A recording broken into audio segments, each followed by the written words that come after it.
ادعمونا بلايك للفيديو واشتراك بالقناة، فهذا يدعمنا كثيرا.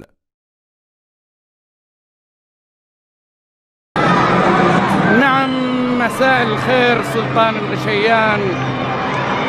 يطيب المساء معك ومع الليالي العربية اللي فيها بدر الحجباني وفيها عادل السليمي بطل نخبة العرب عام 95 مع الإفريقي على النجم، وكان وصيفا لها في 2003 أمام أهل جدة. وفيها مناف بوشكير آخر بطل سعودي إلى يومنا هذا، يا مناف 2005، لكن السبت حتما سيكون بطل سعودي يعود إلى واجهة الليالي العربية.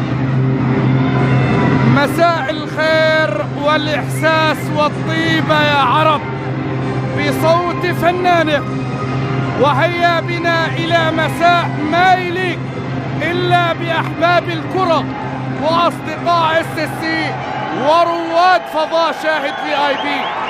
الشباب والهلال، ديربي عاصمي سعودي ينثر الورد في الطائف ويثري ليالي العرب بهذا الصوت.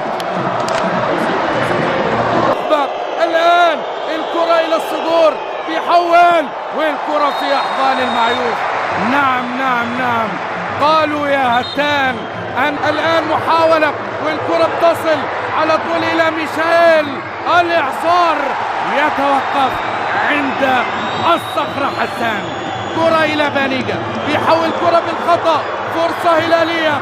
مالكم والكرة بالخطأ، فرصة هلالية.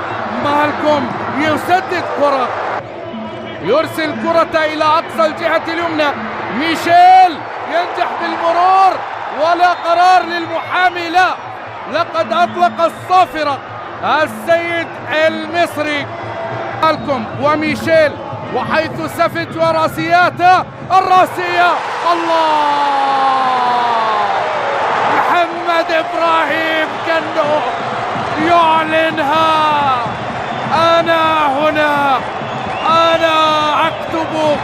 الزعيم يبتسم في وجه النصر، الزعيم يبتسم في وجه النصر يا عرب. عند سالم ومالكم، ثم إلى روبن نيفيز، ومن أمام ميشيل يوصل على طول في الجانب الأيمن. محاولة قائمة، والثاني كاد أن يفعلها مالكم، كاد أن يفعلها. الله على الأعمال الكبيرة.